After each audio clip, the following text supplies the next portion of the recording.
Hey everyone, welcome back to the Iraqi Dinar, and today we're diving deep into one of the most fascinating and complex topics around the Iraqi dinar. What might happen if the dinar suddenly jumped from around a $1 valuation to something like $4.81? It's a question a lot of people are asking, and it's worth exploring carefully because the implications could be huge, not just for Iraq, but for the world economy as well. So, let's start by imagining that leap. What would it really mean if the dinar went from $1 to nearly $5? Would it cause chaos or confusion? Would businesses be able to adjust quickly, or would consumers face unexpected price shocks? And perhaps the biggest question of all, who actually controls or determines the value of the dinar once it starts moving more actively on the international stage? To understand all this, we need to start at the core of the matter, Iraq's monetary policy and the bigger picture behind the dinar's valuation. According to many economists and financial strategists, the long-term goal for Iraq is to reach a one-to-one exchange rate with the US dollar. In other words, they want one Iraqi dinar to be equal to one US dollar. It might sound like a simple target on the surface, but reaching that point is incredibly complex and requires a lot of groundwork. Behind the scenes, reaching a one-to-one rate means a whole lot of economic restructuring, increasing oil production, negotiating with international partners, and, most importantly, building genuine confidence in Iraq's economic stability and future prospects. It's not just about the number, it's about the story that number tells, a story of strength, sovereignty, and growth. The reason one-to-one is so important is that it symbolizes equality. It shows that Iraq's currency has real purchasing power and that the country has a strong, growing economy. It signals to the world, and to Iraqi citizens themselves, that their currency is stable, respected, and reliable. But here's where the story gets really interesting. When the dinar reaches that one-to-one point inside Iraq, that's actually just the beginning of a new phase, rather than the end of the journey. What happens when the dinar leaves Iraq's borders? When it enters the global financial markets? Once outside Iraq, the dinar is no longer controlled solely by Iraqi citizens or institutions. Instead, it moves onto a vast global stage known as the foreign exchange market, or Forex. Forex is essentially the world's biggest financial highway, where currencies are traded non-stop, around the clock, 24/7. As soon as the dinar enters this global marketplace, its value becomes influenced by the forces of global supply and demand. If Iraq's internal economy stabilizes and the one-to-one exchange rate proves sustainable over time, then foreign banks, investors, institutions, and even other governments will take notice.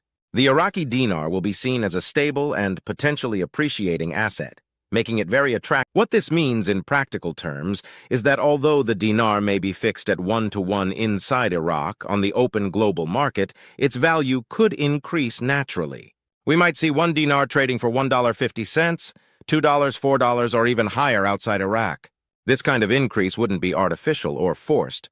It would be driven purely by market dynamics, the natural interaction of buyers and sellers responding to real demand. Of course, all of this raises the question, would such a shift cause confusion for businesses and consumers? The answer is yes, but it depends on how it happens. If this change occurred suddenly, overnight, without any preparation, it would definitely cause massive confusion. Prices for goods and services could spike unpredictably. International contracts could be disrupted, import-export balances could become unstable, and consumers would be left unsure how to plan their budgets. Businesses might struggle to adapt quickly to the new realities, and economic chaos could follow. But there is a silver lining. If the Iraqi government and central bank take a gradual, phased approach to managing this transition, the process can be much smoother and even beneficial. For instance, once the dinar reaches one-to-one internally, Iraq could stabilize prices domestically by controlling the money supply carefully through the central bank. They could monitor Forex activity closely and maintain clear communication with international partners to prepare everyone for the new conditions in the global market. In this scenario, businesses wouldn't be blindsided or confused. They would be informed, prepared, and able to adapt efficiently. Another fascinating aspect of the dinar's potential future is its dual value nature. Inside Iraq, the dinar could remain fixed at one-to-one to ensure stability for local prices, salaries, and services. Meanwhile, outside Iraq, on the international Forex market, its value could fluctuate based on demand. This isn't unusual. It's similar to how oil prices differ at the wellhead refinery and gas station. The same product can have different prices depending on the market and location. So, we could realistically see a scenario where 1 Iraqi dinar equals $1 inside Iraq. But on the open market outside the country, it might trade for $2.50 or more, depending on global demand and market conditions. Would that confuse people? Not if it's explained clearly from the start, and if Iraq's central bank manages capital flows carefully, setting limits on currency conversion and preventing black market distortions. Now here's the crucial takeaway. It's not Iraq, the US, the IMF, or the World Bank that ultimately decides the dinar's value on the global stage. Instead, it's the collective actions of traders, investors, importers, exporters, and financial institutions worldwide. They base their decisions on how stable and attractive Iraq's economy appears, how rich its resources are, and how promising its investment climate is. If they see Iraq as a stable, resource-rich country with a strong economy and good governance, the demand for the dinar will rise naturally. If that demand builds steadily and sustains itself over time, the market could very well push the dinar to values like $2, $3.50, or even $4.81, without any artificial intervention from Iraq. Is the world watching and ready to jump on the dinar? Absolutely. There are banks, institutions, and private investors who understand what's coming.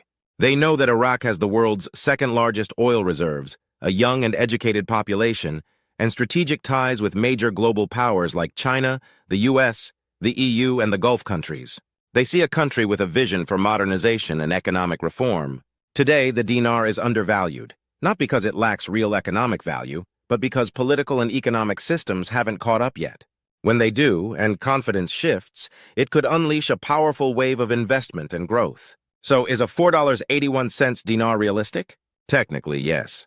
If demand spikes significantly and Iraq's economy aligns with growing international confidence, the Forex market could push the dinar that high. But the most important number isn't actually $4.81, it's $1.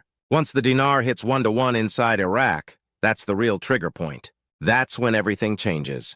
The dinar stops being just a currency. It becomes a gateway to investment, economic stability, and global participation. Yes, this process could cause some confusion along the way, but only if it's handled poorly. If it's managed carefully, transparently, and thoughtfully, it could become one of the greatest economic success stories of the 21st century.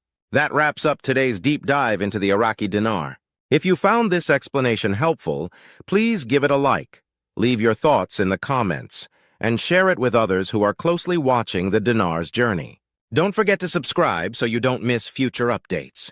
This is Ali from the Iraqi Dinar Channel, committed to bringing you the truth, the facts, and the forecasts that really matter. Until next time, stay informed, stay patient, and stay hopeful.